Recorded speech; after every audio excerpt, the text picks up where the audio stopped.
rally driver says you've got two cars. One's about 20 years old and you've got enough spare parts to build about 3 of them, and it gets worked on every weekend.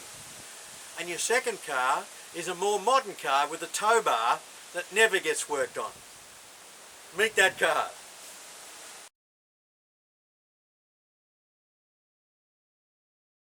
Yesterday I got given some fuel by a friend who was wrecking a car. We put it in my Falcon, and that was a mistake because the fuel turned out to be filthy. And it looks like the sock on the fuel pump is clogged. I've changed the fuel filter and I'm still getting bugger all fuel through. I thought, well, that's no drama. I'll just take the fuel pump out of the tank and change that really fine filter that's on in-tank fuel pumps. No dramas. But then I discovered that with the BA Falcon Ute, there's a particular problem. Unlike the sedan and station wagon variations of this model, there isn't an access hole under the rear seat to get to the fuel tank because of the tray of the Ute. This car has particular access problems with that pump. There's about 3 ways of doing this job, and I've looked at a number of them on the net, and I think I've worked out the red line way of going to do this. The problem is the shape of the tank and the fact that it's a one-piece construction with the neck being a large part of it. So you've got to be able to twist it to get it out.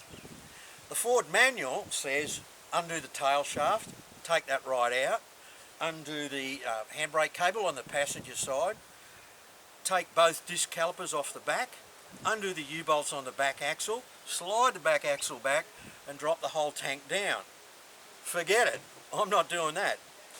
Another way of doing this job that I discovered on a Ford Falcon forum is that you put the car right up on a hoist, drop the tank down but you don't remove it, and then you try and get in between the bottom of the floor of the ute and the top of the tank and get the pump out that way. Trouble is, you've got to have a car hoist, and I haven't got one of those. The fuel tank and the fuel pump are just under here. Instead of going in from the bottom and trying to drop the tank down, I'm going to go in from the top. These cars have a complete plastic liner on them, comes out with very few screws. So I'm going to take the roll bar out, take the floor out, the plastic tray. We'll see what's underneath. I know there'll be steel in the way, but I'll overcome that when I come to it.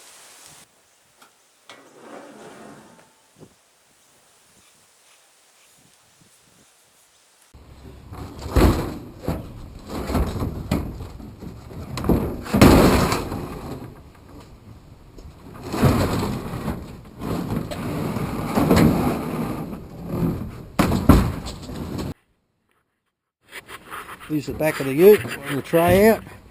You can see the one-piece filler neck going into the fuel tank, which is right under that floor.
fairness to the person who gave me that last batch of really dirty fuel, I've got to admit that looking back, I now realise that my car was suffering about 3 of those symptoms of fuel injection problems before I put that last load of fuel in that obviously just tipped the whole system over the edge.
I won't bore you by showing you me putting the ute tray back on and the roll bar back on and the plastic liner back on, because you know I hate to repeat myself. Because you know I hate to repeat myself. As good as done, I'm back on the road. I hope you've learnt 1 or 2 things for your own car from this.